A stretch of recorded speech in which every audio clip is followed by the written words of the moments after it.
الرجیم بسم اللہ الرحمن الرحیم سبحان الذي اسرى بعبده ليلا من المسجد الحرام الى المسجد الاقصى الذي باركنا حوله لنريه من آياتنا انه هو السميع البصير۔ سورہ بنی اسرائیل کا آغاز ہو رہا ہے۔ یہ مکی سورت ہے، اس میں 111 آیات اور 12 رکوع ہیں۔ بنی اسرائیل کی اس صورت میں، سورہ بنی اسرائیل میں اللہ جل شانہ نے بڑی جامعیت رکھی ہے۔ اس صورت کے اندر اللہ نے مشرکین مکہ کے جو مختلف بعض مطالبات یا ان کی اپنی باتیں تھیں ان کا بھی ذکر فرمایا ہے، اس کی وضاحت فرمائی، اس کا جواب دیا ہے۔ اس کے علاوہ بہت سی پاکیزہ تعلیمات اور اخلاق کا اس صورت میں ذکر ہے۔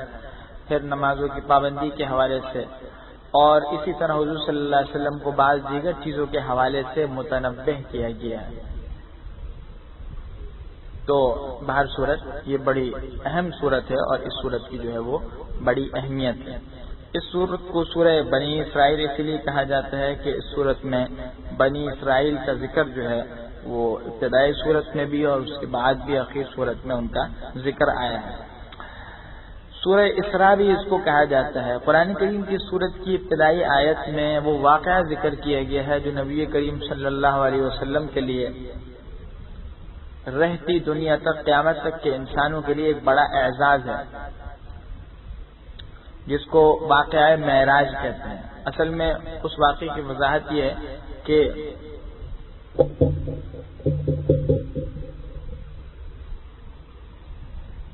واقعہ ملتا ہے حضور صلی اللہ علیہ وسلم کا مکہ مکرمہ سے بیت المقدس کا سفر یہ اسراء کہلاتا ہے، اور اس کے بعد جو آسمانوں کی سیر ہے وہاں کا سفر ہے اس کو واقعہ معراج کہتے ہیں۔ چونکہ یہ پورا واقعہ عموماً ایک ہی رات میں ہوا، دو الگ مرحلے تھے اس واقعے کے، لیکن سارا واقعہ ایک ہی رات میں پیش آیا، اس لیے اس پورے واقعے کو واقعہ معراج بھی کہہ دیتے ہیں۔ 27 رجب اس کی مشہور تاریخ ہے، اگرچہ تحقیقی قول جو ہے وہ اس کے برخلاف اور بھی ہیں۔ خیر یہ ایک بات ہے۔ پھر یہ ہجرت سے تقریباً 6 مہینے پہلے قول پر یا ایک قول کے مطابق جو ہے اس سے بھی کچھ عرصے پہلے جو ہے یہ واقعہ پیش آیا تھا۔ حضور صلی اللہ علیہ وسلم پر جب مختلف آزمائشوں کے اور غموں کے پہاڑ آئے، آپ کے چچا ابو طالب کا انتقال ہو گیا جو آپ کے ساتھ سب سے زیادہ تعاون کرتے تھے ان کافروں کے مقابلے میں، اور پھر حضرت خدیجہ کبریٰ رضی اللہ عنہا کا انتقال ہوا جو آپ کی سب سے زیادہ ہر طریقے سے تعاون کرنے والی تھیں، اور انہوں نے آپ کے ساتھ ہر طریقے کا تعاون کیا۔ اچھا، اسی طرح جو ہے آپ پر سب سے پہلے وہ ایمان لائے ہیں اور یہ واقعہ پیش آیا۔ پھر دوسری طرف طائف والوں نے جو آپ کے ساتھ معاملہ کیا وہ تو بڑا ہی عجیب و غریب واقعہ تھا، آپ کے لیے بڑا باعث تکلیف تھا، کس زیادہ آپ کے ساتھ جو ہے توہین آمیز سلوک ہو اور کتنی آپ کو تکلیف دی گئی۔ اس کے بعد اللہ کی طرف سے معاملہ ہوا۔ اصل میں اللہ کا ایک نظام ہے، وہ نظام یہ ہے کہ جب انسان پر آزمائش تکلیفیں زیادہ آتی ہیں تو پھر اس کی بنیاد پر انسان کو دنیا میں عزتیں اور بلندیاں ملتی ہیں، چنانچہ تسلی کے لیے آپ کو یہ منصب اور یہ شرف آپ کو دیا گیا۔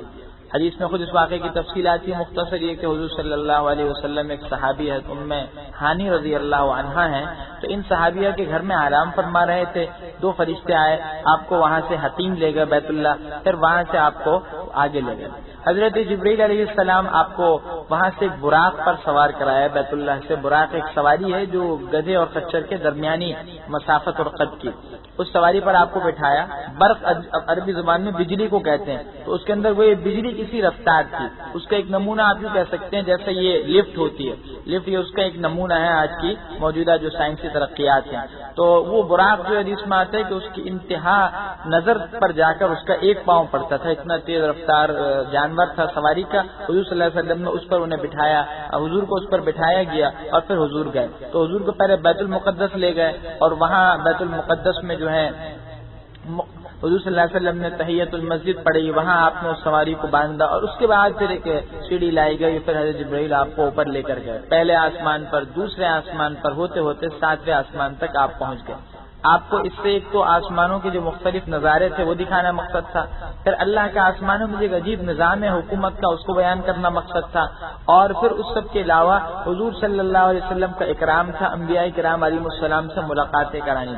چنانچہ حدیث مبارکہ میں خود اس کی وضاحت آتی ہے کہ پہلے آسمان پر حضرت آدم علیہ السلام سے، دوسرے آسمان پر حضرت عیسیٰ علیہ السلام سے، تیسرے آسمان پر حضرت یحییٰ علیہ السلام سے، چوتھے آسمان پر حضرت ادریس علیہ السلام سے، پانچویں آسمان پر حضرت ہارون علیہ السلام سے، چھٹے آسمان پر حضرت موسیٰ علیہ السلام اور ساتویں آسمان پر حضرت ابراہیم خلیل اللہ علی نبینا علیہ الصلوۃ والسلام سے جو ہے آپ کی ملاقات ہوئی اور ان حضرات نے آپ کو خوش آمدید کہا۔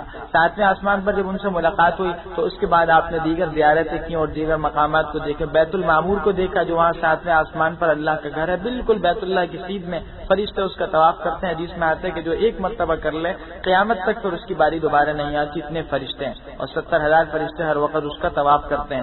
بیت المعمور کے علاوہ اللہ کی دیگر قدرت کے نظارے دیکھے، سدرۃ المنتہا دیکھا، ایک بیری کا درخت ہے، وہ ایک چیک پوسٹ ہے کہ اوپر سے جو چیز اللہ کا حکم آتا ہے پہلے وہاں جا کر رکتا ہے، پھر نیچے آتا ہے، نیچے سے جو چیزیں آتی ہیں وہاں اوپر جا کر رکتی اور اس کے بعد پھر اوپر جاتی ہیں جو نیک اعمال وغیرہ اور دعائیں ہیں۔ تو سدرۃ المنتہا بیری کا درخت ہے، حدیث میں آتا ہے کہ اس کے جو بیری تھے اس کے پھل وہ ایسے جیسے کہ جو ہے وہ بڑے بڑے مٹکے ہوں اور اس کے کان ایسے اور اس کے پتے ایسے جیسے ہاتھی کے کان ہوتے ہیں، اس کا آپ نے نظارہ کیا۔ اس پر جو درخت پر مختلف قسم کے رنگ تھے، تجلیات تھیں، اس کو دیکھا، فرشتوں کے نورانی جو انوارات تھے اس کو دیکھا، حضرت جبریل علیہ السلام کو ان کی اصلی شکل میں دیکھا، 600 ان کے بازو اس حال میں ان کو دیکھا، ایک سبز قالین آپ نے دیکھا جس نے پورے افق کو گھیر لیا تھا۔ پھر حضور صلی اللہ علیہ وسلم نے اس میدان پہ بھی آپ تشریف لے گئے، فرمایا جہاں مجھے قدم چلنے کی آواز آ رہی تھی، فرشتے اللہ کی تقدیر کو، اللہ کے تقدیر کے جو فیصلے ہیں اس کو لکھ رہے تھے لوح محفوظ میں، اس کو بھی دیکھا۔ حضور فرماتے ہیں اس کے بعد پھر میں گیا اور جبرائیل نے بھی پھر وہاں کا ساتھ چھوڑا، نہیں جا سکے، اس سے آگے پرواز نہیں تھی، تو پھر اللہ کے نبی اللہ کے حضور تشریف لے گیا اور 50 نمازوں کا تحفہ دیا گیا۔ حضرت موسیٰ کے پاس آیا تو انہوں نے کہا جی اتنی نمازیں بہت ہیں، آپ کی امت میں اس کی طاقت نہیں، میں بنی اسرائیل کو خوب پرکھ چکا ہوں۔ آخر انہوں نے کہا کہ آپ دوبارہ جائیے، حضور گئے تو 5 نمازیں کم کر دی گئیں، پھر یہی مکالمہ حضرت موسیٰ سے ہوا اور ان کے تقاضے پر پھر گئے، یہاں تک کہ 5 سے 5 کم ہوتے ہوتے 5 نمازیں رہ گئے۔ حضور کو پھر حضرت موسیٰ نے کہا جی یہ نمازیں زیادہ ہیں، اتنی بھی مشکل ہے، فرمایا کہ مجھے اب حیا آتی ہے، شرم آتی ہے، تو اللہ کی طرف سے اعلان ہو گیا کہ میں نے اپنا فیصلہ نافذ کر دیا ہے، یہ 5 لیکن ثواب میں 50 کا برابر ہے، ایک پر 10 کا جو ہے بدلہ ملے گا، لہٰذا یہ 5 ثواب میں 50 کے برابر ہے۔ تو 5 نمازوں کا آپ کو وہاں تحفہ ملا، آپ دنیا میں تشریف لائے، اور عجیب بات یہ کہ سارا سفر آسمانوں کو اور جنت کے مناظر آپ کو دکھائے گئے، دوزخ کے حالات نظارے آپ نے دیکھے، یہ سب پل بھر میں ہوا، آپ واپس تشریف لے آئے اور ایک لمحے کا بھی عرصہ نہیں گزرا۔ بات یہی ہے کہ آپ نبی ہیں اور نبی کی شان یہی ہوتی ہے کہ ان سے ایسے واقعات بسا اوقات ظاہر ہوتے ہیں جو خلاف عادت ہوتے ہیں، تو یہ بھی آپ کا ایک معجزہ ہے، لہٰذا اس میں کوئی حیرانگی کی بات نہیں کہ واقعہ کیسے ہو گیا، اللہ کو اس چیز پر قدرت ہے۔ اور آج کی سائنس جو ہے اس کی جو ترقیات ہیں اس بنیاد پر جو نئی نئی تیز رفتار چیزیں وجود میں آ رہی ہیں اس سے سمجھنا بڑا آسان ہے کہ جب ایک انسان جو ہے وہ ہزاروں کلومیٹر کا سفر جو چند گھنٹوں میں کر سکتا ہے، اس کے علاوہ اس سے آگے آپ دیکھیں بجلی کی جو رفتار ہے، آواز کی جو رفتار ہے، تو اس بنیاد پر اگر یہ کہا جائے کہ اللہ کو یہ قدرت ہے تو اس میں کیا مذائقہ ہے کہ اللہ جل شانہ ایک لمحے کے اندر ہر چیز کی سیر کرا دیں، اور یہ اللہ کے لیے کوئی مستبعد نہیں ہے، کوئی بعید بات نہیں ہے۔ تو ایک بہت بڑا معجزہ تھا، اس کا یہاں ذکر کیا۔ مسلمان کی شان یہ ہے کہ وہ اس کو تسلیم کرے۔ صدیق اکبر رضی اللہ عنہ سے کسی کافر نے کہا جی تمہارے صاحب تو یہ کہنے لگے، انہوں نے کہا کہ وہ بالکل سچ کہتے ہیں، اور ہم نے تو ان کے کہنے پر جو ہے وہ بے شمار مرتبہ وحی آنے کی تصدیق کی، تو اگر ایک مرتبہ ان کے اوپر جانے کہ ہم تصدیق کریں تو اس میں کیا مذائقہ ہے؟ فرمایا سبحان الذی اسری بعبدہ، پاک ہے وہ ذات جو اپنے بندے کو لے گیا لیلاً ایک رات مسجد حرام یعنی خانہ کعبہ سے مسجد اقصی یعنی بیت المقدس تک، الذی وہ مسجد اقصی جس کے ارد گرد ہم نے برکتیں رکھی ہیں تاکہ ہم ان کو اپنی قدرت کی نشانیاں دکھائیں۔ وہ برکتیں شام کی جو سرزمین ہے پوری کی پوری مبارک ہے، قرآن کریم میں شام کے ذکر آتا ہے، تو اصل میں جو شام ہے اس کا اطلاق صرف اس موجودہ مملکت پر نہیں ہوتا، شام کے اندر شام بھی ہے، اردن بھی ہے، فلسطین بھی ہے اور بیت المقدس بھی ہے، یہ سارے کے سارے علاقے جو ہیں وہ شام کے حدود میں داخل ہیں، تو یہ سارا بابرکت ہے، انبیاء کا مسکن ہے، انبیاء وہاں رہے، ان کا مدفن ہے، بے شمار انبیاء وہاں مدفون ہے، دنیا کی بے شمار نعمتیں اور برکتیں بھی وہاں ہیں۔ انہ بے شک وہ ذات زبردست سننے اور دیکھنے والی ہے۔ وآتینا موسیٰ الکتاب، اور ہم نے حضرت موسیٰ کو کتاب عنایت کی تھی اور اس کو بنی اسرائیل کے لیے رہنما مقرر کیا تھا، اور یہ کہ یہ حکم بھی دیا تھا کہ میرے علاوہ کسی اور کو کارساز مت بنا دینا، ذریت یعنی اے وہ لوگوں جو اولاد ہوں ان لوگوں کی جن کو ہم نے حضرت نوح کے ساتھ سوار کیا. تمام انسان حضرت نوح کے بیٹوں ہی سے تو پیدا ہوئے بعد میں، بے شک وہ حضرت نوح اللہ کے شکر گزار بندے تھے. وَقَضَيْنَا إِلَىٰ بَنِي اسرائیل، آگے اس چیز کا ذکر کیا جا رہا ہے جو بنی اسرائیل کے لیے زبردست ایک دھمکی ہے اور وہ پوری ہوئی، اور یہ ہر مسلمان کے لیے عبرت اور سبق ہے. بنی اسرائیل کو اللہ نے صاف کہہ دیا تھا کہ دیکھو تم زمین میں 2 مرتبہ سرکشی کرو گے اور ہر سرکشی کے بدلے میں تم پر عذاب آئے گا. چنانچہ ایسا ہی ہوا. بل مفسرین نے، محققین نے اس پر کافی تفصیل لکھی ہے. مختصر اس کا جو چھوٹا سا خاکہ ہے وہ یہ ہے کہ بنی اسرائیل جب جو ہے وہ بیت المقدس میں آ کر آباد ہو گئے اور رہنے لگے تھے، تو پھر حضرت سلیمان علیہ السلام نے بیت المقدس کو تعمیر کیا. اس کے کچھ ہی عرصے بعد جو ہے انہوں نے پھر دوبارہ فتنہ فساد اور اللہ کی نافرمانی شروع کر دی تھی. تو اس کی وجہ سے ان پر ایک بادشاہ مسلط ہوا، اس نے ان کو تکلیفیں دی، اور اس کے تقریباً 100 سال یا اس سے زائد عرصے بعد کہتے ہیں پھر دوبارہ جو ہے بنی اسرائیل نے سرکشی کی تو ان پر جو ہے پھر مزید عذاب آیا. اور اس سے بڑا واقعہ پیش آیا اس کے بعد کہ بنی اسرائیل نے بت پرستی شروع کر دی، اللہ کی نافرمانی کی. تو جو پہلا عذاب قرآن میں ہے وہ تو یہ ہے کہ انہوں نے اب دین موسوی کی مخالفت کی، موسیٰ علیہ السلام کی شریعت کی. تو بخت نصر جو ہے، جو ایک عیسائی جو ہے بادشاہ تھا، بابل مقام کا یہ حاکم تھا، یہ آیا بنی اسرائیل پر اور اس نے ان کو طرح طرح کی تکلیفیں دی اس بخت نصر نے. چنانچہ کہتے ہیں قتل و غارت کا جو ہے وہ ایک بازار گرم کر دیا. بنی اسرائیل کے ہر بڑے عالم کو انہوں نے شہر میں پھیل کر قتل کر دیا اور ان کی کتاب تورات جلا ڈالی. بیت المقدس جو ہے وہ خون سے رنگین ہو گئی اور جو ہے بے شمار یہودیوں کو زندہ جلا دیا گیا اور مار دیا گیا. اور بیت المقدس میں جو اسباب اور خزانے کا ایک سامان تھا وہ اس کو لے کر بخت نصر بابل آ گیا. بنی اسرائیل بھی جلا وطن ہو گئے اور 70 سال اور بعض کے بقول 100 سال غلامی کی قید میں رہے، ذلت کی قید میں رہے. اس کے بعد اللہ کی طرف سے پھر ایسا کرنا ہوا کہ اللہ نے بخت نصر پر ایک اور بادشاہ بھیجا، اور ایک اور بادشاہ کو جو بھیجا تو اس بادشاہ نے یہ کیا کہ اس بخت نصر کو جو ہے نقصان پہنچا دیا، ہلاک کر دیا. تو پھر یہ ہوا کہ اللہ جل شانہ کی طرف سے ان کے لیے آسانی یہ ہوئی کہ اس بادشاہ کو رحم آ گیا اور اس بادشاہ نے جو ہے وہ ان یہودیوں کو دوبارہ ان کے مقام بیت المقدس میں بھیج دیا اور ان کے ساتھ جو بیت المقدس کے اثاثے تھے وہ بھی ان کو بھیج دیے 1000 سے زیادہ گاڑیوں پر، بلکہ بعضوں نے 1 لاکھ سے اوپر نقل کیا ہے. خیر ان کو واپس دے دی اور یہودی آرام سے رہنے لگے. پھر دوبارہ ان پر عذاب آئے عیسیٰ علیہ السلام کی شریعت کی مخالفت کی بنا پر. چنانچہ دوسرے تحقیقی جو قول ہے اس کے مطابق دوسری مرتبہ عذاب حضرت عیسیٰ علیہ السلام جب آسمانوں پر اٹھا لیے گئے تھے تو اس کے 40 سال بعد آیا. وہ یہی ہوا کہ انہوں نے پھر دوبارہ سرکشی کی، نافرمانی کی، تو پھر اللہ کی طرف سے ایک اور ان پر جو ہے حاکم مسلط ہوا اور اس نے جو ہے ان کے ساتھ ہر قسم کا جو ہے وہ ظلم و ستم مچایا. بعد تاریخ گواہ ہے کہ اس 2 واقعات کے علاوہ بھی ہر دور میں اللہ کی طرف سے ایسا معاملہ ہوا کہ ان بنی اسرائیل نے جب بھی سرکشی کی ہے تو اللہ کی طرف سے انہیں سزا ملی. چنانچہ آپ حضور صلی اللہ علیہ وسلم کے زمانے میں دیکھ لیں، ان یہودیوں نے، بنو قریظہ کے یہود تھے، انہوں نے معاہدے کی خلاف ورزی کی، ان کی گردنیں اڑا دی گئیں. اور دوسرے بنو نذیر تھے، ان کو حضور صلی اللہ علیہ وسلم نے جلا وطن کر دیا. تو ہر دور میں یہودی ذلیل رہے. ماضی قریب میں آپ دیکھیں تو ہٹلر نے جو ہے ان یہودیوں کو جو ہے جس طریقے سے ہلاک کیا ہے یہ بھی اس کی زندہ مثال ہے.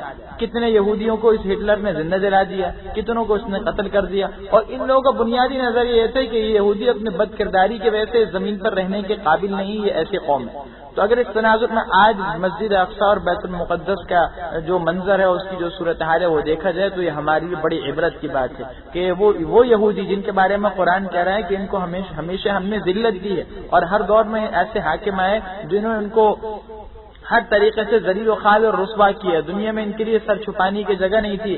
آج وہ یہودی جو تعداد میں، اسلحہ میں، طاقت میں، ہر چیز میں مسلمانوں سے کم ہے. عرب ممالک کے پاس جو تعداد ہے اور جو وسائل ہیں وہ وسائل یہودیوں سے تو کہیں زیادہ ہیں. ان کی آبادی ان یہودیوں کی ہمارے اس شہر کے ایک بڑے علاقے سے چھوٹی ہے، لیکن اس کے باوجود یہ یہودی کیا کر رہے ہیں؟ حکمرانی کر رہے ہیں تمام عرب ممالک پر، تمام مسلمانوں پر. اور بیت المقدس جو مسلمانوں کا قبلہ اول ہے، انبیاء کا مدفن ہے، ایسی بابرکت جگہ ہے جو اصل مسلمانوں کی میراث تھی، ان نے چھین لی ہے. اس کی وجہ وہ یہ کہ اللہ نے قانون مقرر کیا ہے اور قانون میں تبدیلی نہیں ہوا کرتی. دنیا کے اندر بھی قوانین میں کسی شخصیت کی بنیاد پر تبدیلی نہیں ہوتی. جس ملک میں ایسا ہو کہ ایک شخصیت کی بنیاد پر قوانین میں تبدیلی ہے تو یہ اس بات کی علامت ہوتی ہے کہ اس ملک کا جو سسٹم ہے وہ انتہائی ناقص ہے. ورنہ حقیقت یہ کہ ملک کے قوانین نہیں بدلا کرتے تو خدائے قوانین کیسے بدلیں گے؟ اس لیے اللہ کی طرف سے یہ نظام جو ہے یہ اسی وجہ سے آیا کہ ہماری پاداش عمل.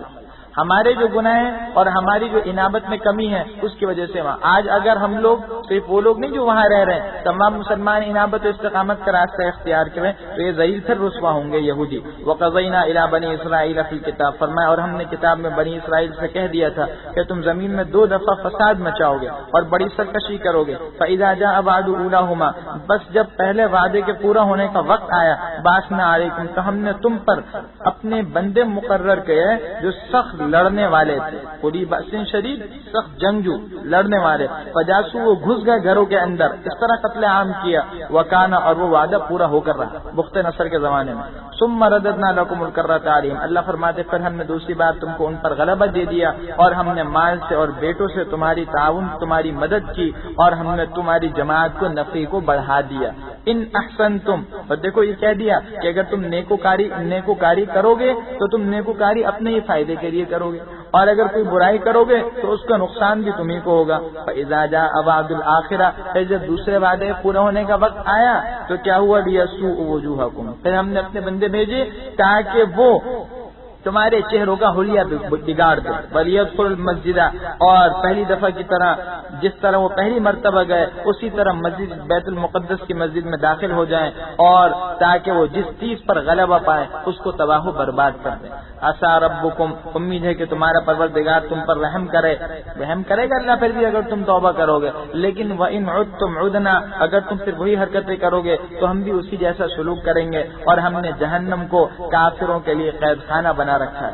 ان ھذا القرآن، قرآن کریم کا بنیادی مقصد کیا ہے، یہدی، یہ قرآن راستہ دکھاتا ہے جو سب سے سیدھا ہے، اور ایمان والوں کو خوشخبری دیتا ہے، وہ لوگ جو نیک اعمال کرتے ہیں اس بات کی خوشخبری کہ ان کے لیے بہت بڑا اجر ہے، اور یہ کہ جو لوگ آخرت پر ایمان نہیں رکھتے ہم نے ان کے لیے دردناک عذاب تیار کیا ہے۔ وَيَدْعُو الْإِنسَانُ بِالشَّرِّ، اور انسان جس طرح جلدی سے بھلائی مانگتا ہے اسی طرح برائی بھی مانگتا ہے، اور انسان سے جلد باز پیدا ہوا۔ پیچھے مضمون گزر چکا ہے، اللہ کہتے ہیں کہ انسان جلد بازی میں بسا اوقات اپنے اوپر بددعا کرنے لگتا ہے، اپنے آپ کو کوس رہا ہے، مال و اولاد کو کوس رہا ہے۔ یہ اللہ کا فضل ہے کہ اللہ اس کی اس بددعا کو قبول نہیں کرتے، ورنہ انسان دنیا میں زندہ نہ رہے، یہ اللہ کا فضل ہے۔ بعض انسان کو اس سے معلوم ہے اس قسم کے الفاظ نکالنے میں احتیاط کرنی چاہیے۔ اس کی وجہ ہے کہ حدیث میں آتا ہے کہ اس سب کے باوجود بسا اوقات بعض اوقات دعا کی قبولیت کے ہوتے ہیں، اگر اس وقت میں الفاظ نکل گئے تب تو وہ بددعا بھی قبول ہو جائے گی۔ وَجَعَلْنَا اللَّيْلَ وَالنَّهَارَ آیَتَيْنِ، اور ہم نے دن اور رات کو 2 نشانیاں بنایا، بس ہم نے رات کی نشانی کو تاریک بنا دیا،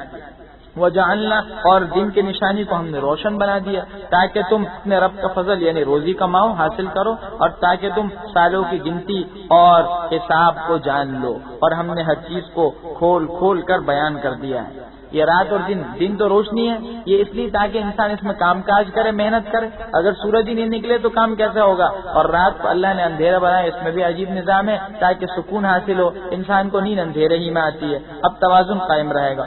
وَكُلَّ إِنسَانٍ أَلْزَمْنَاهُ طَائِرَهُ فِي عُنُقِهِ، فرمایا اور ہم نے ہر انسان کے اعمال اس کے گلے میں ہار بنا کر لٹکا دیے ہیں، اور ہم اس کے لیے قیامت کے دن ایک کھلی ہوئی کتاب جو ہے وہ نکال کر لے آئیں گے جس کو وہ خود دیکھے گا۔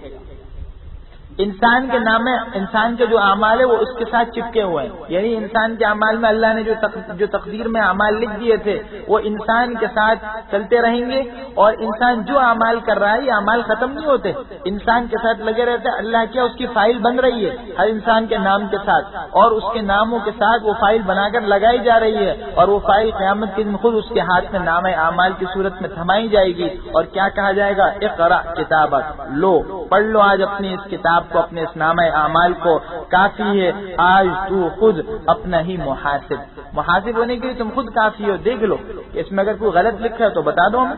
من اہتدی، فرمایا جو ہدایت اختیار کرتا ہے تو وہ اپنے ہی فائدے کے لیے ہدایت اختیار کرتا ہے، اور جو گمراہ ہوتا ہے تو اس کی گمراہی کا نقصان بھی اس کو ہوگا۔ ولا تزر، اور کوئی کسی دوسرے کا بوجھ نہیں اٹھائے گا، اور ہم عذاب نہیں دیتے جب تک کہ رسول نہ بھیجے۔ ہر قوم میں ایسا ہی ہم نے بتایا قرآن میں، وَلَقَدْ بَعَثْنَا فِي كُلِّ أُمَّةٍ، ہر امت میں آئے تو ہر قوم میں یقیناً ہند و پاک میں بھی کوئی نہ کوئی رسول آئے ہیں، مفسرین کہتے ہیں یہ ان کے ایسے نائبین آئے جو کہ کسی قریبی علاقے میں تھے اور انہیں ان کا پیغام پہنچایا، ورنہ عذاب اللہ کا کہیں نہیں آ سکتا بغیر دعوت کے پہنچے۔ وَإِذَا أَرَدْنَا، اور جب ہم آگے اپنا قانون بیان فرماتے ہیں، اور جب ہم ارادہ کریں کسی بستی کا ہلاک کرنے کا تو کیا کرتے ہیں، امرنا، وہاں کے لوگوں کو ہم نیک اعمال کا حکم دیتے ہیں، وہاں کے آسودہ حال لوگوں کو، کو، لیکن ففسقوها، وہ بجائے اس حکم کی تابعداری کرنے کے نافرمانی اس میں کرنے لگتے ہیں، پس ان پر عذاب کا حکم ثابت ہو جاتا ہے اور ہم اس بستی کو ہلاک کر دیتے ہیں، تباہ و برباد کر دیتے ہیں۔ یہ اللہ کا حکم ہے۔ گویا بتائیں جب کسی بستی کے بارے میں اللہ جل شانہ کی طرف سے یہ فیصلہ ہو جائے عذاب کا، تو اس کی علامت یہ دیکھو کہ اس بستی کا آسودہ حال اور خوشحال لوگوں کا کیا، ان کا کیا رویہ اور کیا طریقہ ہے۔ تو اس آیت کے تناظر میں آج ہم اپنے حال کو دیکھ لیں کہ اللہ کہتے ہیں جو آسودہ حال اور خوشحال ہوتے ہیں وہ اپنی نافرمانی میں بڑھتے ہیں، دولت کی ریل پیل میں، مال و دولت کے نشے میں ایسے مست ہوتے ہیں، اپنی خواہشات کو پورے کرنے میں اس طریقے سے اور ناجائز ارمانوں کو اب پورا کرنے میں، نکالنے میں اتنے مدہوش ہو جاتے ہیں کہ انہیں اللہ کے حکم کا خیال ہی نہیں رہتا۔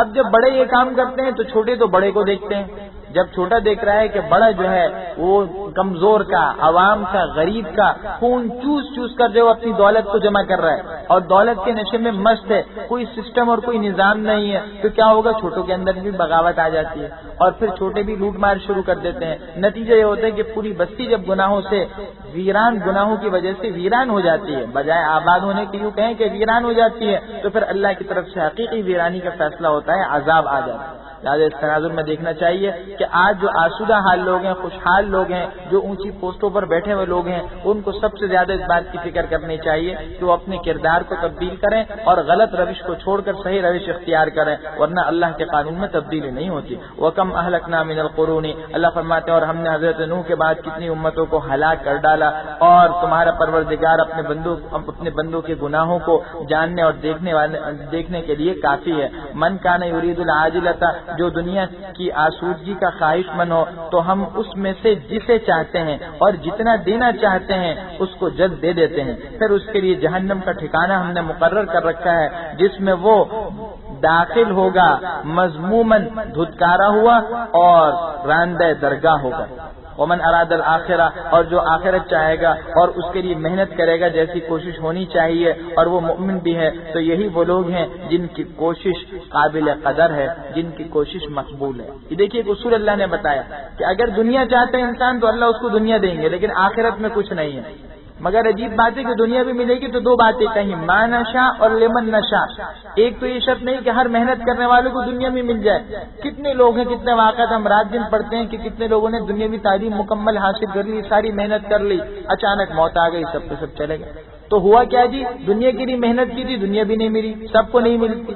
دوسری بات کی کہ اگر ملتی بھی ہے تو ضروری نہیں کہ ساری دنیا مل جائے، بلکہ جتنا اللہ دینا چاہتے ہیں ملتی ہے۔ اشارہ ہو گیا کہ تھوڑی ہی ملے گی دنیا، اور آخرت میں تو کچھ بھی نہیں ہے۔ ثم جعلنا لہ جہنم، اس کے برخلاف جو آخرت چاہے تو تین شرطیں اگر ہوں تو اللہ پھر ہر ایک کو اس شرط کے مطابق دیں گے اور بھرپور دیں گے، کوئی کمی نہیں کریں گے۔ نمبر ایک ایمان، نمبر دو واقعی آخرت چاہتا ہو، یعنی اخلاص ہو، آخرت کا فکر ہو اور آخرت کے لیے اللہ کی رضا کے لیے کرے۔ اور تیسری چیز یہ ہے وسعی لہا سعیھا، جیسی کوشش ہونی چاہیے ویسی، یعنی شریعت کے جو بتائے ہوئے اصول ہیں محنت کے، اس کے مطابق محنت کرے۔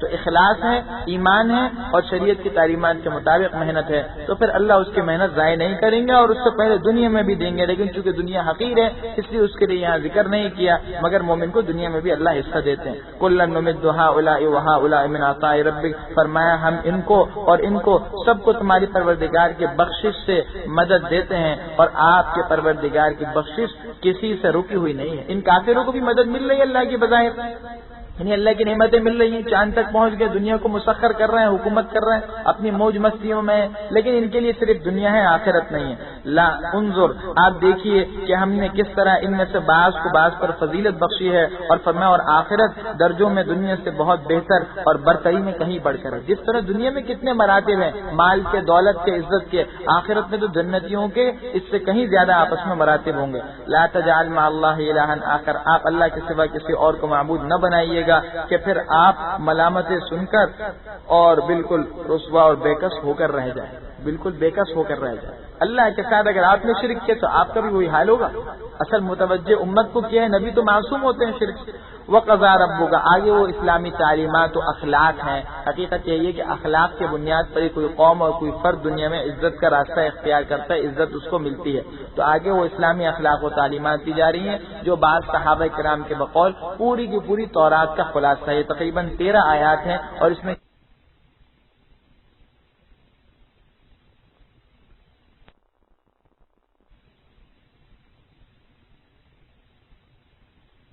اما یبلغن کہ اگر تم میں سے کسی کے سامنے ان میں سے ایک یا دونوں کے دونوں بڑھاپے کو پہنچ جائیں فلا تقل لهما اف تو ان کو اف تک بھی نہ کہنا اور ان کو جھڑکنا مت اور ان کے ساتھ ادب سے بات کرنا. واخفض لهما جناح الذل من الرحمہ اور عز و نیاز سے شفقت کے ساتھ عز و نیاز سے ان کے آگے جھکے رہو اور ان کے حق میں دعا کرو. کیا دعا کرو؟ رب ارحمہما اے میرے رب ان پر رحم فرما جیسے کہ انہوں نے میری پرورش کی میرے بچپنے میں چھوٹے ہونے کی حالت. ربکم اعلم بما فی نفوسکم تمہارا پروردگار جانتا ہے ان باتوں کو جو تمہارے دلوں میں ہیں. اگر تم نیک ہو تو پھر وہ رجوع کرنے والوں کو بخشنے والا ہے. ہوتا کیا یہ والدین ہیں بوڑھے ہیں ظاہر بڑھاپا ہو جاتا ہے اسی لیے اس کا ذکر کیا. تو بڑھاپے عموماً یہ ہوتا ہے کہ غصہ زیادہ آتا ہے تو باپ نے جو ہے سختی زیادہ کی بیٹے کو ڈانٹا زیادہ یا بہت برا بھلا کہا تو اس کی طرف اشارہ ہے کہ اگر فطرت کے اندر سعادت ہے اور فطرت سلیمہ ہے تو اگر تم سے وقتی طور پر کوئی ایسی بات سرزد بھی ہوگی جو ظاہر نافرمانی کے اللہ معاف کریں گے بشرط یہ کہ نافرمانی مقصد ہونا برداشت نہ ہو سکے تو اللہ معاف کر دیں گے. وآت ذی القربى حقہ یہ ایک اور حکم ہے اور رشتہ داروں کو اور مسکینوں کو اور مسافروں کو ان کا حق ادا کرو. آگے ایک اور حکم دیا جا رہا ہے ولا تبذر تبذیرا اور دیکھو فضول خرچی سے مال مت اڑاؤ. ان المبذرین کیونکہ بے شک فضول خرچی کرنے والے یہ تو شیاطین کے بھائی ہیں اور شیطان تو اپنے رب کا ناشکر ہے. اسلام نے ہمیں وہ تمام تعلیمات دی ہیں جس کے نتیجے میں ہم آخرت نہیں دنیا کو بھی سنوار سکتے ہیں. دیکھیے اس کا بہترین طریقہ معاشی خوشحالی کا ایک طریقہ ہے کہ فضول خرچی نہ کریے. آگے اسی سے متعلق وضاحت اس کے بعد بھی ہے جو آگے آ رہا ہے. فرماتے وَإِمَّا تُعْرِضَنَّ عَنْهُمْ اور اگر تم ان مانگنے والوں سے اپنے رب کی مہربانی کے انتظار میں جس کی تمہیں امید ہو بے رخی برتو تو تم ان سے نرمی کے ساتھ بات کہہ دیا کرو. بسا اوقات ہوتا ہے کوئی مانگنے والا آتا ہے مانگنے کا دل ہی نہیں چاہتا کیونکہ وہ مستحق نہیں ہے اس کو دینے کا دل ہی نہیں چاہتا یا وہ مستحق ہے لیکن آپ کی جیب میں پیسے نہیں ہیں دل چاہ رہا ہے تو پھر کیا کریں. ایسی صورت میں کہا کہ اس کے ساتھ شائستگی سے بات کرو اس کو جھڑکو مت زیادہ آر مت گراؤ. ہاں لیکن بھائی حالات مختلف ہوتے ہیں. کوئی گداگر ہے کوئی کسی نے گداگری کا پیشہ بنا لیا ہے اور اس کو بالکل جو کاروبار بنا لیا ہے تو اس کو پھر اس کو تنبیہ سخت کی جائے گی. ولا تجعل یدک مغلولہ یہ وہی اقتصادیات سے متعلق اصول ہے اور آپ اپنے ہاتھ کو نہ تو گردن سے بندھا ہوا یعنی بہت تنگ کر لیجئے اور نہ اس کو بالکل ہی کھول دیجئے کہ ملامت زدہ اور بالکل درماندہ ہو کر بیٹھ جاؤ. یہ اصول ہے کہ اگر معاشی خوشحالی چاہتے ہو یعنی یہ چاہتے ہو کہ تم جو ہے تمہاری بنیادی ضروریات پوری ہو جائیں تو وہ فضول خرچی مت کرنا جس کا ذکر پیچھے کیا. فضول خرچی کیا ہے جی؟ ایک چیز کو شر میں برے مصرف میں استعمال کر رہا ہو یہ تو ہے ہی فضول خرچی مصرف ہی برا ہو. اور دوسری بات یہ ہے کہ جائز میں بھی خرچ کر رہے ہو لیکن اپنی ہمت اور وسعت سے زیادہ اور بے ضرورت خرچ کر رہے ہو تو یہ بھی فضول خرچی ہے. جس طرح شر میں گناہ میں خرچ کرنا فضول خرچی ہے اسی طرح جائز کاموں میں بھی اپنی ہمت و وسعت سے زیادہ خرچ کرنا یہ بھی فضول خرچی ہے. بھائی شادی بیاہ میں اتنا خرچ کر رہے ہو جس کی طاقت نہیں ہے قرض لے کر رہے ہو تو یہ اس کی کہاں شریعت نے تمہیں اجازت دی ہے اور شریعت نے اس کی کہاں تمہیں ترغیب دی نہیں. بھائی اپنی ہمت و وسعت کے مطابق معاملہ کرو وہ تمام فضول رسمیں اور وہ تمام فضول اخراجات ختم کرو اس پر تمہیں کوئی ثواب نہیں ملے گا. تو ہمارا معاملہ عجیب ہے. اب ہوا کیا کہ انسان نے جب فضول خرچیاں شروع کر دی دیگر مصارف میں خرچ کرنا شروع کر دیا تو نتیجہ یہ ہوا کہ خیر سے اس کا ہاتھ رک گیا اور اللہ والوں کا حال اس کے برعکس تھا. وہ خیر میں خوب خرچ کرتے تھے اتنا خرچ کرتے تھے کہ آدمی سمجھتا تھا اسراف ہے حالانکہ اسراف نہیں ہے. اس کی وجہ خیر میں تو جتنا ڈالو خیر ہی خیر ہے. بھائی کنویں کو جتنا کھودو گے اس سے پانی نکلے گا اور جتنا پانی بھرو گے کنواں ختم نہیں ہوگا. تو جس میں خیر کا جذبہ ہوتا ہے وہ تو خیر میں خرچ کرتا چلا جائے گا اس کو خیر کا ہی ثواب ملے گا.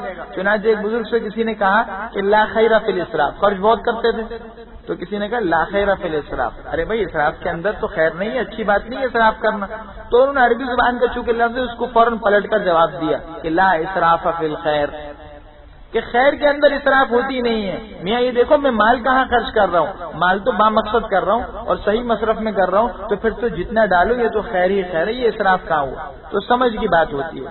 اور آگے اسی سے متعلق قانون بیان کیا نہ ہاتھ بالکل تنگ کر کے رکھو کہ بخیل بن جاؤ اور نہ اتنا کھول کے رکھو کہ جو آیا اس کو ایک دم اڑا دیا. نہیں بھائی کچھ جمع خرچی بھی رکھنی چاہیے. انسان کی اپنی ضروریات ہیں. یہ جمع خرچی جو ہے یہ دین کے خلاف نہیں ہے. دین تو یہ کہتا ہے کہ مال کی محبت دل میں نہ لاؤ. ہاں مال کو جمع کرو, اس کا ذخیرہ رکھو, بشرطے کہ اس کے حقوق ادا کرتے رہو, اور اس مال میں اپنے دل کو نہ اٹکاؤ ضرورت کے بقدر. اور دنیاوی جو متوقع دنیاوی آفتیں ہوتی ہیں ان کے پیش نظر تو اس میں کوئی حرج نہیں. سفیان ثوری رحمہ اللہ فرماتے ہیں کان المال فیما مزایو کرا, کہ مال جو ناپسند تھا وہ ایک اور زمانے میں تھا. اما اليوم فهو ترس المؤمن, یہ مال تو مومن کے لیے ڈھال ہے اب, بشرطے کہ وہ مال حلال طریقے سے حاصل اور تجربہ ہے. کہ فقر سے, جیسے کہ حدیث میں کاد الفقر ان یکون کفرا, فقر سے انسان کے لیے کتنے گناہ کے دروازے کھلتے ہیں. فقر ہے اور خدا کا خوف بھی نہیں ہے تو پھر کیا ہوتا ہے, انسان ڈاکہ بھی ڈالے گا, لوٹ مار بھی کرے گا. لیکن جو مالدار ہے, آسودہ حال ہے, وہ ہر ایسی گھٹیا حرکت سے بچے گا. تو یہ مال انسان کے لیے ڈھال بن گیا, اس کے گناہوں سے بچاؤ کا ذریعہ بن گیا. لہٰذا اس مال کی بھائی حفاظت کرو. شریعت ہی کہتی کہ مال کی اتنی حفاظت کرو. علماء نے کہا ہے کہ اگر کوئی تم سے مال چھیننے آئے تو اپنے مال کے بچاؤ کے لیے اس سے لڑ سکتے ہو, عزیمت ہے, اجازت ہے. اور اگر مال کو بچانے کے لیے لڑے اور تم مر گئے تو شہید ہو گئے. حدیث میں من قتل دون مالی فهو شہید, تو یہ بھی شہید ہوگا. یہ مال تو اتنی اہم چیز ہے, وہ اسی لیے بچانے کا حکم ہے کہ تاکہ تم اس مال کو اللہ کی منشا کے مطابق خرچ کرو اور اس سے دنیاوی تقاضے پورا کرو. اور جب دنیاوی تقاضے پورے کرو گے تو پھر حرام سے بچے رہو گے. آگے ارشاد فرمائے ان ربک, بے شک آپ کا رب جس کے لیے چاہتا ہے روزی کو فراخ کرتا ہے اور جس کے لیے چاہتا ہے تنگ کرتا ہے, اور بے شک وہ اپنے بندوں کو احوال سے باخبر ہے اور دیکھ رہا ہے. ولا تقتلوا اولادکم, عرب کے پس منظر کے اعتبار سے اور ہر زمانے کے اعتبار سے یہ بات ہے. اور اپنی اولاد کو فقر و فاقے کے ڈر سے قتل مت کرنا, ہم ان کو بھی رزق دیتے ہیں اور تم کو بھی دیتے ہیں, بے شک ان کا قتل کرنا بہت بڑا سخت گناہ ہے.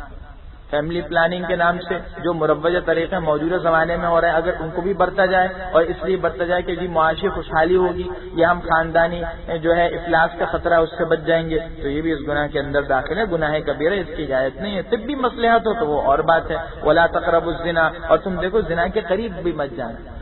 زنا کرنا دور کی بات ہے, قریب بھی مت جانا. اشارہ کیے کہ وہ تمام وسائل اختیار مت کرو جو بے حیائی کی طرف لے جائیں, خواہ وہ انٹرنیٹ کی صورت میں ہو یا دوسری موجودہ سائنسی ترقیات کی صورت میں ہو جو انسان کے لیے ان گناہوں کے بے حیائیوں کے دروازے کھول رہے ہیں. تو ٹیلی ویژن سے, VCR سے, ان تمام چیزوں سے دور رہو, یہ تمہارے اندر گناہ کے جذبات پیدا کریں گے. بے شک یہ بے حیائی اور بری راہ ہے. ولا تقتلوا النفس التي حرم اللہ, اور جس جان کو مارنا خدا نے حرام کیا اسے قتل مت کرنا مگر جائز طور پر. جبکہ شریعت میں حکم ہو, 3 آدمی کے لیے اجازت ہے, مرتد ہو جائے اس کے لیے. دوسری بات, کسی کو قتل کرے اس کو قصاص میں. تیسرا, کوئی زنا کرے شادی شدہ اس کو رجم کرو. ان 3 کو مارا گیا اور وہ بھی حاکم فیصلہ کرے. ومن قتل مظلوما, اور جس کو ظلم سے قتل کر دیا جائے, فقط جعلنا لولی, تو ہم نے اس کے وارث کو اختیار دیا ہے. تو اس کو چاہیے کہ وہ قتل میں قصاص میں زیادتی مت کرے, بے شک اس کی مدد ہو. قصاص لینے میں زیادتی مت کرے, قصاص لے لے بس. اب اگر یہ کہ بدلہ لے رہا ہے, یعنی مالی فدیہ بھی لے لیا اور پھر ان کے قتل کرتے ہیں, تو یہ بہت بڑی زیادتی ہے. ولا تقربوا مال الیتیم, اور دیکھو یتیم کے مال کے قریب بھی مت پھٹکنا مگر اس طریقے سے جو بہتر ہو, یہاں تک کہ وہ اپنی جوانی کی عمر کو پہنچ جائے. تجارت وغیرہ میں لگا دو تو گنجائش ہے. واوفوا بالعہد, اور جو عہد کرو اس کو پورا کرو, بے شک عہد کے بارے میں ضرور پرسش ہوگی, سوال ہوگا. واوفوا الکیل اذا کلتم, اور جب تولو تو پورا پورا تولا کرو. وزنوا, اور دیکھو وزن کرو سیدھے ترازو کے ساتھ. ذالک خیر, بے شک یہ بہتر ہے, یہ چیز تمہارے حق میں بہتر ہے اور انجام کے لحاظ سے اچھی بھی ہے. اور جس چیز کا ولا تقفو, جس چیز کا تجھے علم نہیں اس کی ٹوہ میں مت لگ. ان السمع والبصر, بے شک کان اور آنکھیں اور دل, ان سب چیزوں کے بارے میں ضرور باز پرس ہو. جب انسان ٹوہ میں لگتا ہے تو یہ سارے اعضاء استعمال کرتا ہے. تو بتائے دیکھو یہ سارے اعضاء بچاؤ, کانوں کو غیبت سننے سے, اور زبان کو منہ کو غیبت میں لگانے سے, اسی طرح آنکھوں کو بدنگاہی سے غلط چیزوں میں استعمال کرنے سے. ان سے پوچھو گے اور یہ تمہارے سرکاری گواہ بن کر آئیں گے قیامت کے دن, تمہارے خلاف تمہارے اعضاء بولیں گے. فرمایا ولا تمشی فی الارض مرحا, اور زمین میں اکڑ کر مت چلنا, بے شک تم نہ زمین کو پھاڑ سکتے ہو اور نہ لمبے ہو کر پہاڑ کی چوٹی تک پہنچ سکتے ہو. یہ تکبر ہے. ارے بھائی اکڑ کر قدم کیوں مار رہے ہو زمین پر؟ کیا زمین کو پھاڑ دو گے؟ اتنی طاقت ہے, بلندی پر پہنچ جاؤ گے. اکڑ کی چال پسند نہیں. ایک بزرگ کے سامنے ایک آدمی اکڑ کر جا رہا تھا, کہ بھائی یہ چال اختیار نہیں کرو. کہنے لگا جانتے نہیں مجھے؟ فرمایا خوب جانتا ہوں. اولو کا نطفہ, وآخرک قذرہ وآخرک جیفہ اور وبین ذالک تحمل العاذرہ. بھائی تمہارا تو یہ حال ہے، ابتدا کیا ہے حقیر قطرہ گندا پانی، اور انتہا کیا ہے کہ جیفہ بن جاؤ گے، مردار بن جاؤ گے، گل سڑ کر ختم ہو جاؤ گے، اور درمیان میں تم اپنے اندر غلاظت کی پوٹلی لیے ہر جگہ پھر رہے ہو، تو پھر اکڑ کر چلنا جو ہے اس کی کیا بنیاد ہے. کل ذالک فرمائے جتنی باتیں ہیں کانا سیئ، ان سب کی برائی آپ کے پروردگار کے نزدیک ناپسندیدہ ہے. ان تمام گناہوں سے بچتے رہنا جو پیچھے گزرے. ذالک مما اوحی الیک، اے نبی ان ہدایتوں میں سے ہے جو اللہ نے آپ کی طرف دانائی کی باتیں بھیجی. اور اللہ کے ساتھ کوئی دوسرا معبود مت بنائیے گا کہ آپ کو جہنم میں ملومن ملامت کے ساتھ اور راندہ درگاہ بنا کر پھینک دیا جائے. نبی کو بھی اعلان کیا جا رہا ہے، اصل امت کو متنبع کرنا ہے. افاصفاکم ربکم بالبنین، مشرکین نے اللہ کے لیے بیٹیاں بنائی، اپنے لیے تو بیٹیاں پسند نہیں کرتے اور اللہ کے لیے بیٹیاں بنا دی. تو اللہ اس انداز میں ان کو سمجھا رہے ہیں، افاصفاکم، اے مشرکو، کیا تمہارے پروردگار نے تم کو لڑکوں کے ذریعے چن لیا، تمہیں لڑکے دے دیے اور فرشتوں میں سے خود بیٹیاں بنا لی؟ بے شک تم بہت بڑی بات کہہ رہے ہو، بڑی نامعقول بات ہے. وَلَقَدْ صَرَّفْنَا فِي هَذَا الْقُرْآنِ، اور ہم نے تحقیق اس قرآن میں طرح طرح کی باتیں بیان کر دی ہیں تاکہ لوگ نصیحت حاصل کریں، مگر وہ اس سے بدک جاتے ہیں. قُل لَوْ كَانَ مَعَهُ آلِهَةٌ، آپ فرما دیجئے کہ اگر خدا کے ساتھ اور معبود ہوتے جیسے کہ یہ کہتے ہیں تو ضرور خدائے عرش مالک عرش کی طرف جانے کے لیے راستہ نکالتے. اگر واقعی اور معبود ہوتے تو وہ تمام معبود بھی خدا ہی کی طرف جانے کے لیے راستہ نکالتے. سبحانہ و تعالی، خدا کی طرف جانے کے لیے راستہ نکالتے. اسی طرح خدا سے اگر ان کے اندر قوت ہوتی تو خدا سے لڑنے کی کوئی صورت اختیار کرتے. تمہارے معبود تو بالکل بے ضرر ہے. سبحانہ، وہ ذات پاک ہے اور برتر ہے ان چیزوں سے جو وہ کہتے ہیں، انتہائی بلند بالا اور انتہائی برتر. تسبح لہ السماوات السبع والارض، اس ذات کے لیے پاکی، اس ذات کی پاکی بیان کرتی ہے ساتوں کے ساتوں آسمان اور تمام کی تمام زمینیں اور جو تمام لوگ جو ان میں رہتے ہیں. آسمان و زمین کی ہر مخلوق اللہ کی تسبیح کہہ رہی ہے. تو خود فرماتے ہیں وَإِن مِّن شَيْءٍ، کوئی چیز نہیں مگر وہ اللہ کی تعریف و پاکیزگی بیان کر رہی ہے، اور لیکن تم لوگ ان کی تسبیح سمجھتے نہیں. یہ جو پرندے چہچہاتے ہیں، یہ جو جانور مختلف آوازیں نکالتے ہیں، اور یہ جو درخت کھڑے ہیں، یہ جو گھاسیں اگی ہوئی ہیں، ہر چیز اللہ کی پاکی بیان کر رہی ہے. ہماری سمجھ میں نہیں آتی، اور بھائی جو چیز سمجھ میں نہ آئے یہ ضروری نہیں کہ ہم اس کا انکار بھی کر دیں. انہ کان حلیما غفورا، بے شک وہ زبردست بردبار اور بخشنے والا ہے. وَإِذَا قَرَأْتَ الْقُرْآنَ، اور جب آپ قرآن پڑھا کرتے ہیں تو ہم آپ کے اور ایمان نہ لانے والوں کے درمیان، آخرت پر ایمان نہ رکھنے والوں کے درمیان ایک حجاب چھپا ہوا ڈال دیتے ہیں. یعنی جب بسا اوقات حضور صلی اللہ علیہ وسلم کس طرح حفاظت ہوئی. ابو لہب کی بیوی ایک مجلس میں آئی، تبت یدا ابی لہب، مطلب جب یہ صورت نازل ہوئی تو بدلہ لینے آئی تھی مجلس میں. حضور کو بتایا گیا، صدیق اکبر نے بتایا. حضور نے کہا کوئی بات نہیں، بال حضور تلاوت کرتے رہے، مجلس میں بیٹھے رہے. اللہ نے ایک پردہ ڈال دیا، تو اس پردے کے ذریعے سے اللہ جل شانہ نے جو حفاظت کی. اسی لیے بعض علماء کا، بعض صحابہ کرام کا قول ہے کہ یہ 3 آیتیں جو انسان پڑھے گا اہتمام سے، اللہ اس کو دشمنوں کے درمیان پردہ ڈال دیں گے. ایک آیت تو یہاں ہے جو سورہ کاف میں، انا جعلنا علی قلوبہم اکنۃ ان یفقہوہ وفی آذانہم وقرا. ایک تو یہ آیت ہے جو سورہ کاف کے اندر ہے، اور اس کے علاوہ جو ہے ایک آیت اور ہے جو سورہ دخان کے اندر، سورہ دخان کے اندر وہ آیت ہے، اور تیسری وہ آیت ہے جو سورہ یاسین میں، وجعلنا من بین ایدیہم سدا ومن خلفہم سدا فاغشیناہم فہم لا یبصرون. یہ اور اسی طرح سورہ دخان میں ہے کہ وہ یہ کہتے تھے وقالوا قلوبنا فی اکنۃ مما تدعونا الیہ وفی آذاننا وقر ومن بیننا وبینک حجاب فاعمل اننا عاملون. سورہ حمیم سجدہ جو ہے، سورہ دخان بھی اس کو کہتے ہیں، سورہ حمیم سجدہ بھی کہتے ہیں. اس کے پہلے رکوع کے اندر یہ آیت ہے.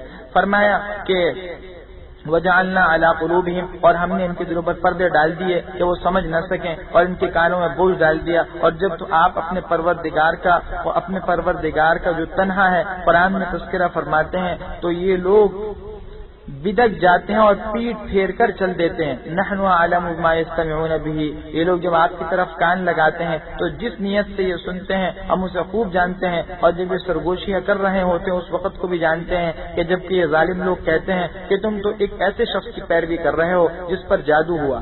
انظر، آپ دیکھیے کہ وہ آپ کے لیے کس طرح کی باتیں آپ کے بارے میں بنا رہے ہیں، بس یہ گمراہ ہو گئے اور سیدھے راستے کی طرف جا ہی نہیں سکتے. وقالو، یہ بھی اعتراض کرتے تھے، وقالو وقالوا، اور وہ یہ کہتے تھے کہ کیا جب ہم ہڈیاں ہو جائیں گے اور رفاتا اور چور چور ہو جائیں گے کیا ہم دوبارہ اثر و نو پیدا ہوں گے، نئی خلقت میں پیدا ہوں گے؟ قل، آپ فرما دیجئے تم پتھر ہو جاؤ یا لوہا بن جاؤ یا کوئی اور ایسی چیز ہو جاؤ جو تمہارے نزدیک اس سے بھی بڑی ہو، یعنی اس سے بھی زیادہ سخت ہو، تو فسیقولون، یعنی اللہ پھر اس کو ہی پیدا کریں گے۔ انسان لوہا یا پتھر بن جائے تو اللہ کے لیے اس کو ہی پیدا کرنا مشکل نہیں ہے دوبارہ۔ فسیقولون، پس یہ جھٹ سے یہ کہنے لگیں گے کہ بلا ہمیں دوبارہ کون پیدا کرے گا؟ قل الذی، آپ فرما دیجیے وہ ذات جس نے تم کو پہلی بار پیدا کیا۔ فسینغضون، اللہ فرماتے ہیں تعجب سے تمہارے آگے اپنے سروں کو ہلائیں گے اور یہ پوچھیں گے وہ وعدہ کب ہوگا دوبارہ زندہ اٹھنے کا؟ آپ فرما دیجیے امید ہے کہ وہ جلد ہو جائے گا۔ یوم یدعوکم، جس دن وہ تمہیں پکارے گا، بس تم اس کی تعریف کرتے ہوئے اس کا جواب دو گے۔ وتظنون، اور تم یہ سمجھو گے کہ تم صرف تھوڑے ہی عرصے دنیا میں رہے۔ وقل لعبادی، اور آپ فرما دیجیے میرے بندوں کو یقول التی احسن، کہ ایسی باتیں کہا کریں جو بہت پسندیدہ ہوں، کیونکہ شیطان بری باتوں سے ان کے درمیان فساد ڈلوا دیتا ہے۔ بے شک شیطان انسان کا کھلم کھلا دشمن ہے۔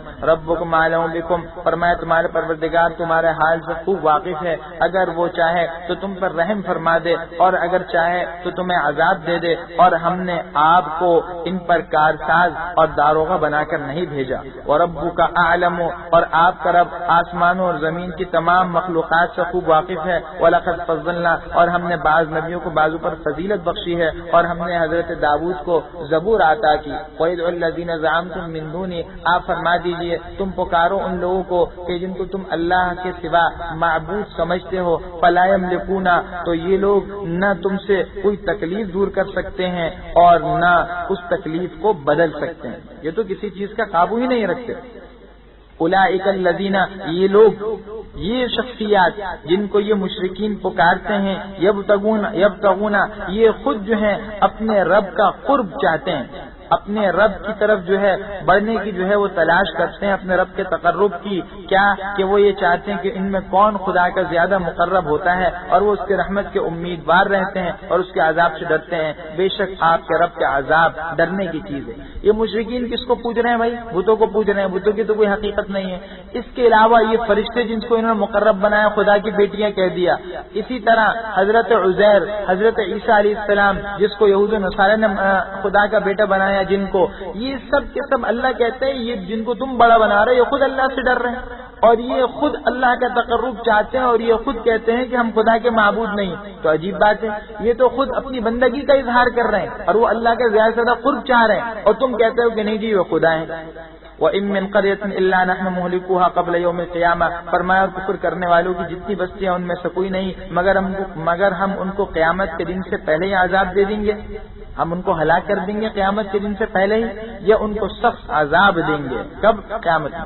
وَكَانَ ذَلِكَ، یہ کتاب میں تقدیر میں لکھا ہوا ہے۔ وَمَا مَنَعَنَا أَن نُرْسِلَ بِالْآيَاتِ، اور ہم نے نشانیاں بھیجنی اس لیے روک دیں، اس لیے بند کر دیں کہ اگلے لوگوں نے اس کی، یعنی پچھلے لوگوں نے اس کی تکذیب کی تھی۔ اولون سے مراد جو لوگ پہلے گزر چکے، اور فرمایا اور ہم نے حضرت صالح علیہ السلام کی قوم یعنی قوم سمود کو اونٹنی عطا کی تھی جو بالکل کھلی ہوئی نشانی تھی، انہوں نے اس پر ظلم کیا، اور ہم نشانیاں بھیجا کرتے ہیں تو ڈرانے کے لیے۔ انہوں نے ظلم کیا تو اللہ کا نظام ہے، قانون ہے کہ جب نشانیاں پھر بھی ایمان نہیں لائے تو عذاب آئے گا، تو نشانیاں نہ آنا ہی بہتر ہے۔ وَإِذْ قُلْنَا لَكَ، اور جب ہم نے آپ سے فرمایا، ہم نے آپ سے کہا کہ تمہارا پروردگار لوگوں کا احاطہ کیا ہو، یعنی علم کے اعتبار سے، وَمَا جَعَلْنَا الرُّؤْيَا الَّتِي، اور جو ہم نے آپ کو واقعہ دکھلایا تھا، در حقیقت ہم نے اس کو لوگوں کے لیے آزمائش بنایا ہے، اور اس درخت کو بھی جس پر قرآن میں لعنت ہوئی۔ وہ رؤیا کیا ہے؟ رؤیا اصل میں عربی زبان میں تو کہتے ہیں خواب کو، لیکن یہاں رؤیا سے مراد وہ منظر ہے جو آنکھوں سے دکھایا گیا، اور وہ معراج کا واقعہ ہے، وہ بھی لوگوں کے لیے فتنہ ہے، آزمائش ہے۔ مشرکین نے انکار کر دیا، عقل میں نہیں آئی، تو انسان کو جو بات عقل میں نہیں آتی اس کا انکار کر دیتا ہے، تو یہ زبردست آزمائش ہے کہ مؤمنین ایمان لے آئے اور جو کافر انہوں نے انکار کیا۔ اور دوسرا کیا ہے؟ شجرہ زقوم، قرآن میں دوسری جگہ ان شجرۃ الزقوم طعام الاثیم، دوزخ کے عذاب کا ذکر کرتے فرمایا کہ دوزخیوں کو ایک درخت ہوگا، زقوم کا جو درخت ہے انتہائی کانٹے دار ہوتا ہے دنیا میں، اور یہ زہریلا درخت ہوتا ہے، یہ دوزخ میں ہو گئے ہو، یہ بھی فتنہ ہے۔ دوزخیوں نے مذاق اڑایا کہ جی آگ کے اندر درخت کیسے؟ آگ تو درخت کو جلا ڈالتی ہے، تو بات وہ یہ دونوں چیزیں، معراج کا واقعہ یہ بھی عقل میں آنے والا نہیں، اور جو وہ شجرہ ملعونہ ہے زقوم، وہ بھی عقل میں آنے والی بات نہیں. اللہ کہتے ہیں آزمائش ہے. مسلمان تو مانے گا لیکن یہ کافر نہیں مانیں گے. وَنُخَوِّفُهُمْ اور ہم ان کو ڈراتے ہیں. بس یہ سوائے زیادہ سخت سرکشی کے اور کچھ ان کے اندر اضافہ نہیں کرتا. قرآن سے آیات سے ان کی سرکشی بڑھتی ہے. وَإِذْ قُلْنَا اور اس وقت کو یاد کیجئے جب ہم نے فرشتوں کو کہا تھا کہ تم حضرت آدم کو سجدہ کرو. بس ان سب نے سجدہ کیا سوائے ابلیس یعنی شیطان کے. کہنے لگا کہ کیا میں سجدہ کروں اس کو جس کو تو نے مٹی سے پیدا کیا ہے. قالا کہنے لگا. اور ازراہ طنز کہہ رہا ہے. کیا کہہ رہا ہے؟ ارائیت کا ذرا دیکھو تو صحیح کیا یہ وہی ہے جس کو آپ نے مجھ پر فضیلت دی ہے. لئن اخرتنی اگر آپ نے مجھے قیامت کے دن تک مہلت دی تو میں اس کی تمام اولاد کو کیا کروں گا؟ جڑ سے اکھیڑ دوں گا. ان کی جڑ کاٹتا رہوں گا. اولاد کی ہر طریقے سے نقصان پہنچاؤں گا اور خوب نقصان پہنچاؤں گا. قال اذهب اللہ نے فرمایا یہاں سے چلا جا. بس ان میں سے جو بھی تیری پیروی کرے گا فإن جہنم بس بے شک جہنم تم سب کی پوری پوری سزا ہوگی. واستفزز اللہ نے کہا ٹھیک ہے جتنا ہو سکے بہکانے کی کوشش کرو. واستفزز اور ان میں سے جس کو تم بہکا سکو اپنی آواز سے تو بہکاتا رہو اور ان پر اپنے سواروں اور پیادوں کو چڑھا کر جو ہے لے آؤ. وشارکہم اور مال و اولاد میں ان کے شریک ہو جاؤ اور ان سے وعدے بھی کرتے رہو. اللہ فرماتے ہیں اور شیطان ان سے وعدے نہیں کرتا مگر سوائے دھوکے کے. سوار اور پیادہ کا مطلب عرف میں استعمال یہ ہوتا ہے. اس معنی میں اس کا مطلب کیا ہے؟ جتنی تمہارے پاس قوت ہو وہ استعمال کرو. یہ ضروری نہیں کہ شیطان کے ایسا لشکر ہو جس میں کچھ سوار ہو کچھ پیدل لوگ ہو. جتنی تم قوت استعمال کر سکتے ہو انسان کو گمراہ کرنے کے لیے وہ ساری قوت استعمال کرو. اللہ کہتے ہیں اس سب کے باوجود بھی تم ان کو گمراہ نہیں کر سکتے. چنانچہ آگے خود فرمایا. اور مال میں شرکت کیا ہے؟ علماء نے کہا وشارکم فی الاموال والاولاد. مال و اولاد میں شرکت یہ ہے کہ یہ مال کو ناجائز طریقے سے یا حرام مصرف میں استعمال کرو. اسی طرح اولاد میں بھی یہ اولاد کے حقوق ادا نہیں کیے.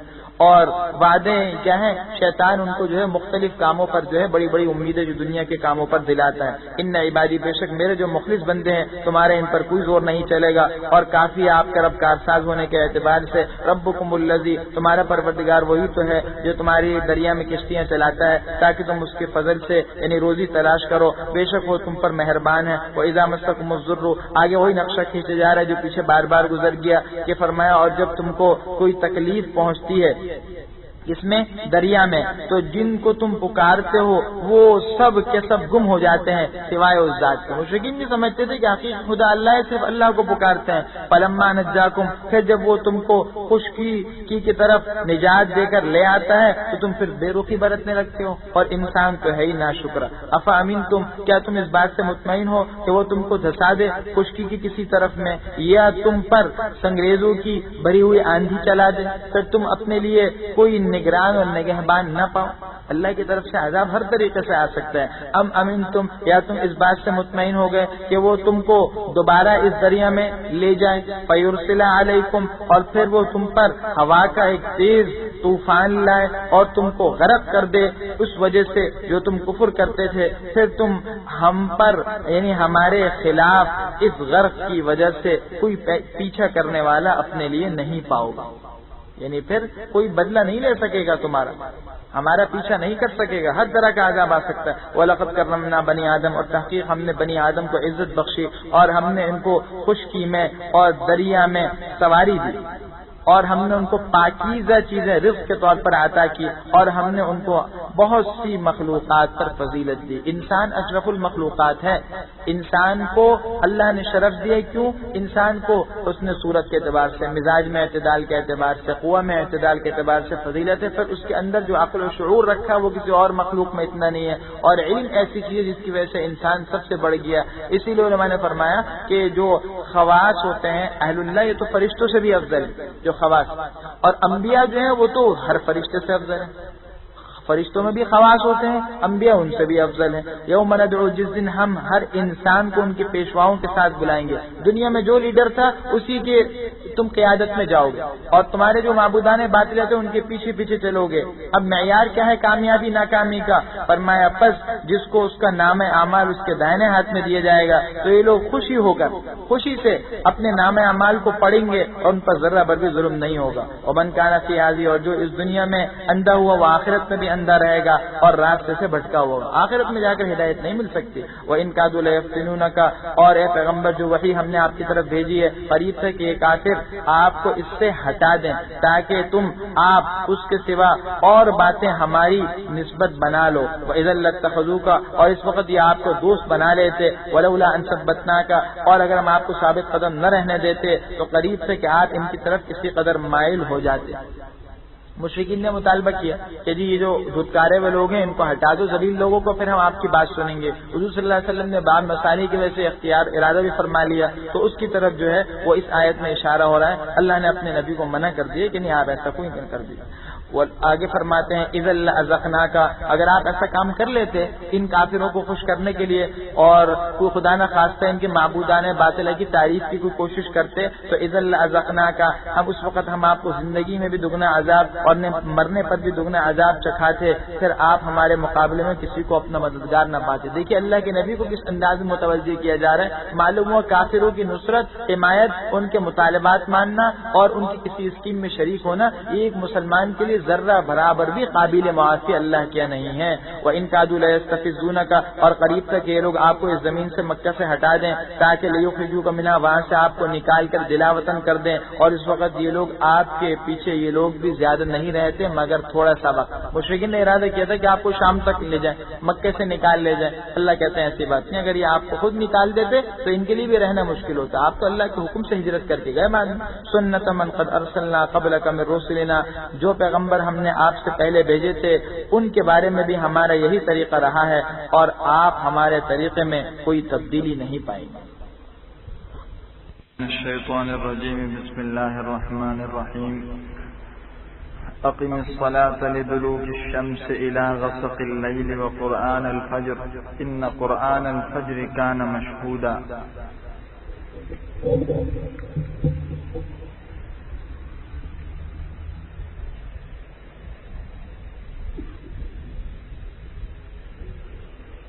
غسق اللیل وقرآن الفجر، آپ سورج کے ڈھلنے سے لے کر رات کے اندھیرے تک کی نمازیں اور فجر کی نماز اہتمام کے ساتھ پڑھیے، بے شک فجر کی نماز فرشتوں کی حاضری کا وقت ہوتا ہے۔ سورج ڈھلنے سے لے کر رات کے اندھیرے تک 4 نمازیں، سورج ڈھلنے سے لے کر سورج کے غروب ہونے تک ظہر اور عصر کی نماز، اور رات کے اندھیرے میں مغرب اور عشاء کی، اور قرآن الفجر جو ہے یہ فجر کی نماز ہے۔ وہ 5 نمازوں کا اہتمام کا حکم دیا، لیکن فجر کی نماز کے خصوصیت کے ساتھ اہتمام کا حکم ہے۔ فرمایا اس کی وجہ یہ کہ فرشتے اس میں حاضر ہوتے ہیں۔ قرآن الفجر اس لیے کہا کہ فجر کی نماز میں قرآن زیادہ پڑھا جاتا ہے، قرأت زیادہ ہوتی ہے، اور سنت بھی یہی ہے کہ عام نمازوں کی بنسبت اس میں قرأت زیادہ ہو۔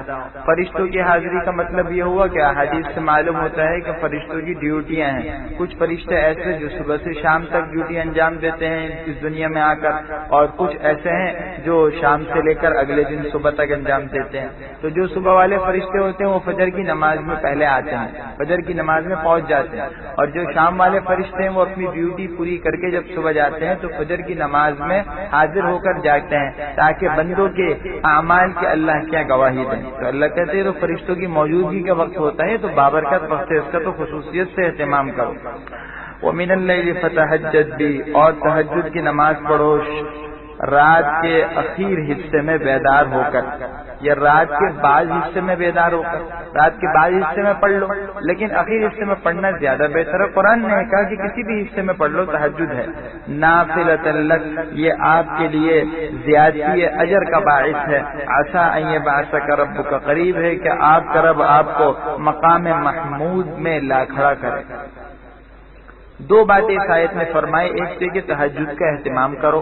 علماء نے فرمایا کہ حضور صلی اللہ علیہ وسلم پر تہجد فرض تھی، بعض علماء کہتے ہیں، تو نافلتاً کا مطلب آپ کے حق میں ایک زائد حکم ہے۔ امت کے 5 نمازیں فرض ہیں امت پر، آپ کے حق میں ایک اور نماز فرض ہے۔ اور اگر آپ پر فرض نہ ہو ایک قول کے مطابق تو نافلتاً کا مطلب یہ ہوا کہ آپ کے اجر و ثواب میں اور درجات کی بلندی میں اضافے کا ذریعہ ہے. اور آگے مقام محمود کی بشارت دی. حدیث میں آتا ہے کہ اللہ کی طرف سے ایک اونچا مقام ہے جو اللہ اپنے ایک برگزیدہ بندے کو عطا فرمائیں گے اور فرمایا کہ امید ہے کہ وہ بندہ میں ہوں گا. مقام محمود. علماء نے فرمایا کہ اس سے مراد وہ شفاعت کا مقام ہے جس کو شفاعت کبریٰ کہتے ہیں کہ میدان محشر میں جب سب لوگ میدان محشر کی ہولناکیوں سے پریشان ہو جائیں گے، سورج کی تپش، تمازت اور دوسرے جو ہے بہت سے مشکلات ہوں گی، تو اس وقت میں ساری خلق خدا جو ہے آ کر مختلف انبیاء کے پاس جائے گی کہ آپ ہمارے لیے سفارش کر دیجئے، لیکن وہ نبی جو ہے وہ انکار کریں گے کہ میں سفارش نہیں کر سکتا. چنانچہ پھر آخر میں حضور صلی اللہ علیہ وسلم کے پاس آئیں گے اور اللہ کے نبی پھر اللہ کی بارگاہ میں سفارش کریں گے. حدیث میں آتا ہے کہ میں اللہ کی وہ تعریفیں کروں گا جو اللہ مجھے اسی وقت القاء فرمائیں گے. آپ کے ہاتھ میں لواء الحمد ہوگا، حمد کا جھنڈا. تو آپ جب اللہ کی تعریفیں کریں گے، سجدے میں گر جائیں گے، اللہ فرمائیں گے آپ سر اٹھائیے، آپ جو مانگیں گے وہ آپ کو دیا جائے گا، اور جس چیز کی سفارش کریں گے اس میں آپ کی سفارش قبول ہوگی. اسی لیے اذان کے بعد کی جو دعا ہے اس میں یہ الفاظ بھی آتے ہیں وَبَعَثْهُ مَقَامًا مَحْمُودًا الَّذِي وَعَدتَّ وَقُلْ رَبِّ أَدْخِلْنِي مُدْخَلَ صِدْقٍ. اور آپ کہیے کہ اے پروردگار مجھے اچھی طرح داخل کیجیے اور وہ اخرجنی اور مجھے نکالیے اچھی طرح، اور میرے لیے اپنی طرف سے زور اور قوت کو میرا مددگار بنا دیجیے. یعنی مدینے میں اچھی طرح داخل فرما دیجیے اور مکے سے نہایت سہولت سے نکال دیجیے. دعا قبول ہوئی ہے. وَقُلْ جَاءَ الْحَقُّ وَزَهَقَ الْبَاطِلُ. اور آپ فرما دیجیے کہ حق آ گیا اور باطل نیز تو نابود ہو گیا. بے شک باطل تو نیز تو نابود ہونے والا ہے. باطل کے اندر یہ طاقت نہیں کہ وہ ہمیشہ رہے. ہاں اگر حق کے اندر ہی کمزوری ہو اس کی صورت یہ ہو سکتی ہے کہ وہ حق پورا حق ہی نہ ہو، یعنی اس کے اندر حق کی پوری علامتیں نہ ہو، تو پھر ظاہر سی بات ہے باطل اوپر آ جائے گا لیکن وہ حق پر نہیں آیا.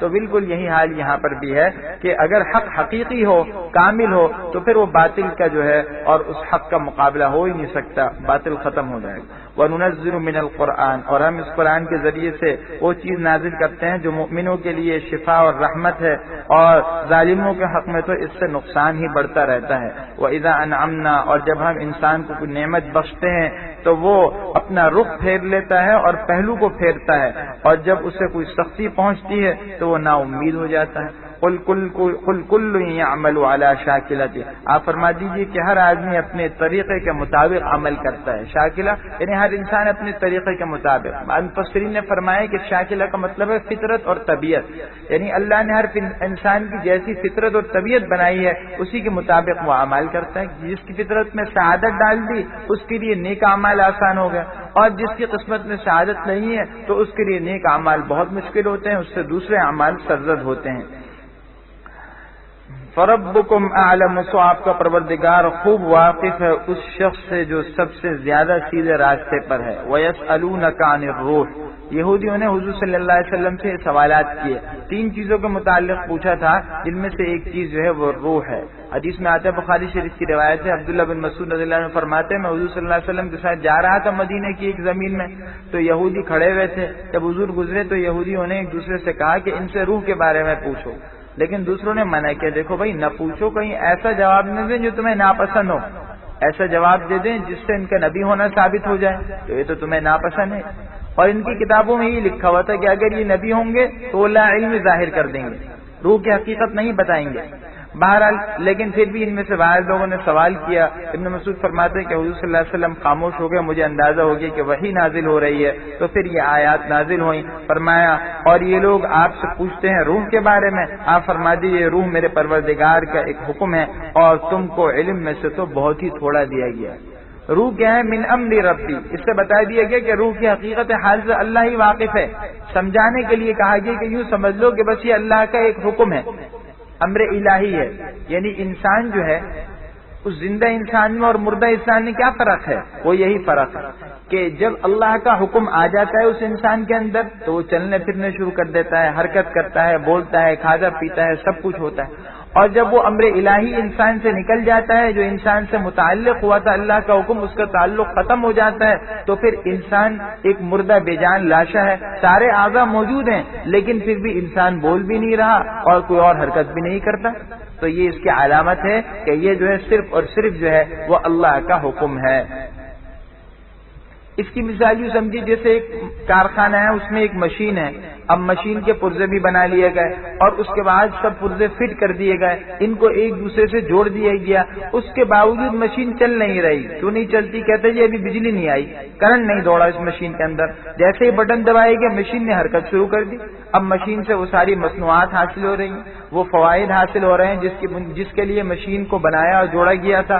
تو بالکل یہی حال انسان کا ہے کہ جب انسان کے لیے اللہ کا وہ حکم آتا ہے کن، تو پھر جو ہے وہ جب حکم آتا ہے تو ایسی صورت میں کیا ہوتا ہے، اللہ جل شانہ کی طرف سے جو ہے جب جیسے وہ حکم آیا تو پھر اللہ کی طرف سے کیا ہوتا ہے، انسان زندہ ہو جاتا ہے. انسان کی ساری حرکتیں شروع ہو جاتی ہیں، چلت پھرت شروع ہو جاتی ہے، تو وہ حرکتیں جو ہیں وہ شروع ہو جاتی ہیں. اور جب اللہ کی طرف سے وہ حکم کن کا متعلق نہیں ہوتا، ختم ہو جاتا ہے، تو پھر جو وہ سارا کا سارا سلسلہ ختم، انسان پھر ویسا کا ویسا ہو جاتا ہے. آج کی سائنس جو ہے باوجود علم و تحقیق کے یعنی دریافت کر سکی روح کیا چیز ہے. ان نے کہا جی اعضاء کا ایسے کمبینیشن ہے. ارے بھائی اگر یہی ہے تو تم کو بتا کے لا کے دکھا دو. نہیں، کوئی ایسا انسان بنا کے نہیں لا کے دکھا سکتے، اور اس کی حقیقت کا صرف جو ہے اناد میں انکار کر دیتے ہیں. وَلَئِن شِئْنَا